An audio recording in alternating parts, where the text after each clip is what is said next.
अर्पिता की शादी के ठीक एक दिन पहले सगाई का फंक्शन था। उसके ससुराल वाले जबरदस्ती उसे खिलाने पिलाने में लगे हुए थे। हर कोई यही कह रहा था कि नई बहू को मैं पहले खिलाऊंगा, कोई कहे मैं पहले खिलाऊंगी। यही करते करते अर्पिता परेशान हो गई, पर वो क्या ही कहती। जबरदस्ती सब फोटो खिंचवाने के चक्कर में अर्पिता के मुंह में जबरदस्ती बर्फी और रसगुल्ले के टुकड़े भरते ही जा रहे थे। जब खाना खाने की बारी आई तो सबने टेबल साथ में लगा ली। अर्पिता खाओ ना, तुम तो कुछ खा ही नहीं रही हो। अगर अभी भूखी रहोगी तो कल फिर फेरों के समय तुम्हें भूख लगेगी। हाँ अरे साले साहब, अर्पिता को भी तो कुछ खिलाओ, खुद ही खाए जा रहे हो। जीजू मैंने कहाँ मना किया है, खा लो अर्पिता, नहीं तो सब मुझे ही दोष देंगे। अरे तुम सब छोड़ो, अर्पिता बहू मेरे हाथ से गुलाब जामुन खाएगी, क्यों खाओगी ना? अर्पिता क्या ही कहती, वो चुपचाप अपनी होने वाली सास के हाथों से पूरा गुलाब जामुन खा लेती है। अब तो होने वाली मामी, बुआ, मासी, भांजा, भांजी, भतीजा, भतीजी सब अर्पिता के मुंह में जबरदस्ती खाना ठूस रहे थे।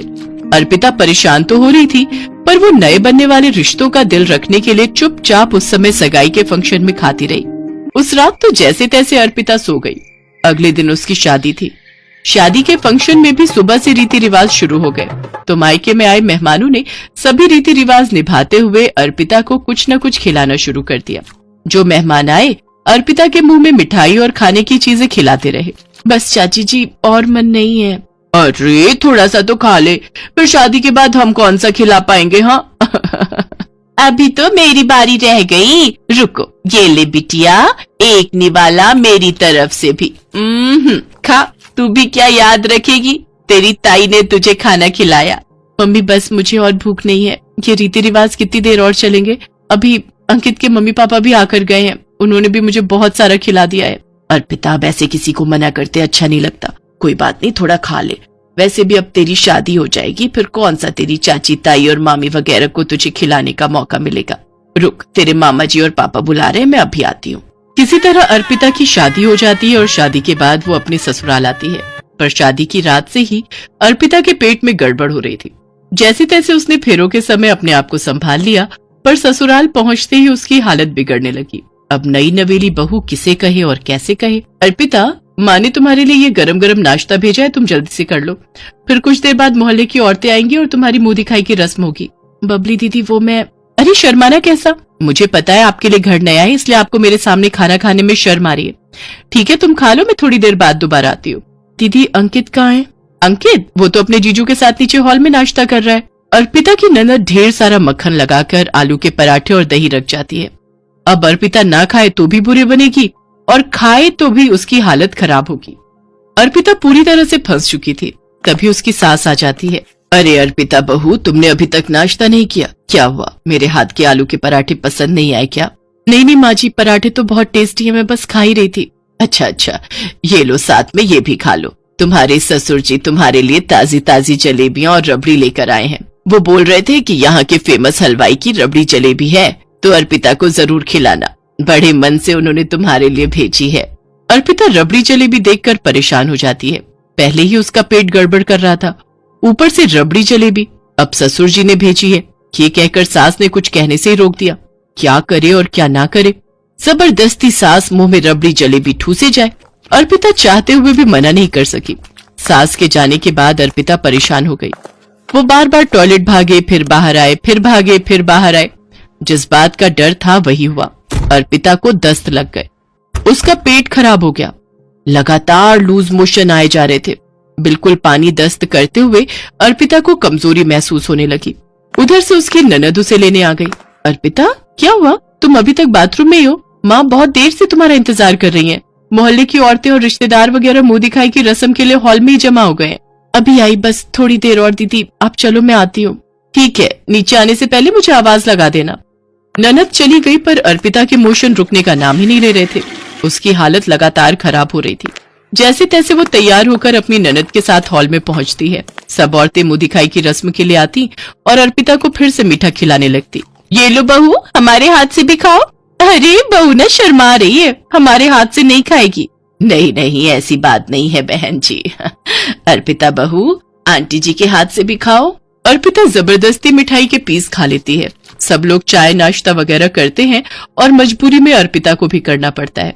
अब अर्पिता से वहां बैठा नहीं जा रहा था, उसे फिर से लूज मोशन आने लगता है। वो अंकित को आवाज लगाती है, पर अंकित दोस्तों और रिश्तेदारों में बिजी था। अर्पिता से रुका नहीं जा रहा था। वो फौरन अपने कमरे की ओर भागती है और सीधे टॉयलेट में जाती है। कुछ देर बाद उसे आराम पड़ता है, पर अब उसकी हालत बिगड़ती ही जा रही थी। अर्पिता को चक्कर आने लगते हैं। उसका पेट भी दर्द हो रहा था। वो बेड पर लेट जाती है, तभी उसकी सास कमरे में आती है।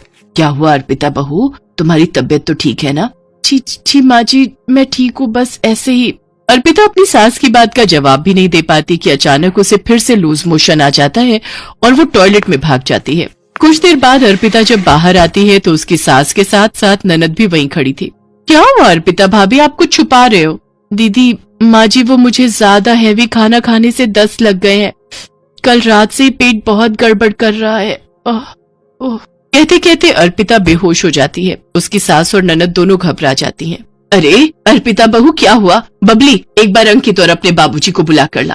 अर्पिता की ननद अंकित और अपने बाबूजी को बुला कर लाती है। अंकित डॉक्टर को फोन करता है। डॉक्टर आती है और अर्पिता का चेकअप करती है। अगर मेरे आने में थोड़ी देर हो जाती तो अर्पिता को हॉस्पिटल में एडमिट करना पड़ता। कोई घबराने की बात तो नहीं है ना डॉक्टर? नहीं, अब डरने की कोई बात नहीं है। मैंने इंजेक्शन दे दिया है, लूज मोशन रुक जाएंगे। पर अर्पिता को बिल्कुल भी हैवी खाना नहीं देना, बहुत लाइट खाना देना है, जैसे जूस, फ्रूट्स, खिचड़ी, दलिया, दही वगैरह, और कुछ भी तला भुना या फिर ज्यादा मीठा नहीं देना। डॉक्टर अर्पिता को दवाई और इंजेक्शन देकर चली जाती है। कुछ देर बाद अर्पिता को आराम पड़ता है। अर्पिता बहू, तुमने पहले क्यों नहीं बताया? वैसे देखा जाए तो गलती हमारी ही है। हमें भी इस बात का ख्याल रखना चाहिए था कि बहू कितना ही खा पाएगी। वो भी अपने मायके से आई है। 2-3 दिन उसने वहां पर भारी खाना ही खाया होगा। ऊपर से हमने उसको इतना जबरदस्ती खिला पिला दिया। छोटा सा तो पेट है मेरी बहू का। हाय मेरी लाडो, देखो चेहरा कैसे मुरझा सा गया है। माँ, मैं अभी अर्पिता के लिए फलों का जूस निकाल कर लाती हूँ। सॉरी अर्पिता, मैं भी तुम्हारा ख्याल नहीं रख सका। बहू, जब तुम्हारा पेट खराब था तो तुम मना कर देती। तुमने हम सबका दिल रखने के लिए हमारी लाई हुई चीजों को बिना कुछ कहे खा लिया, ताकि हमें बुरा न लगे। कमला, हमारी बहू बहुत संस्कारी और समझदार है। जीती रहो बहू, घबराओ नहीं, तुम जल्दी ठीक हो जाओगी। कमला, बबली, तुम्हें अर्पिता बहू का पूरा ख्याल रखना है, ठीक है? अर्पिता की मम्मी को भी फोन पर ये बात पता चलती है तो उन्हें भी बहुत दुख होता है कि अर्पिता को शादी से 2 दिन पहले भी इतना भारी खाना खाना पड़ा और वो सबका दिल रखने के लिए अपने मायके में भी किसी को मना नहीं कर पाई, और शादी के बाद वो अपने ससुराल में नई बहू बनकर आई तो भी किसी को मना नहीं कर सकी। सबको अपनी गलती का एहसास होता है। 1-2 दिन में अर्पिता ठीक हो जाती है। अब रिश्तेदारी में पहली रोटी खाने भी जाना था। इस बात को लेकर वो और चिंता में थी, पर इस बार उसकी सास ने सब कुछ संभाल लिया। अर्पिता बहू, चिंता मत करो। अगर रिश्तेदारी में पहली रोटी पर जाना है तो कम से कम 2 से 3 दिन का गैप होगा। लगातार हम भी तुम्हें रिश्तेदारी में खाने पर नहीं भेजेंगे। जब तुम्हारा जी चाहे तब जाना। अपनी सास की बात सुनकर अर्पिता खुश हो जाती है। वो खुश थी कि उसको इतना अच्छा ससुराल मिला था जहाँ परिवार के सदस्य एक दूसरे की परेशानी को समझ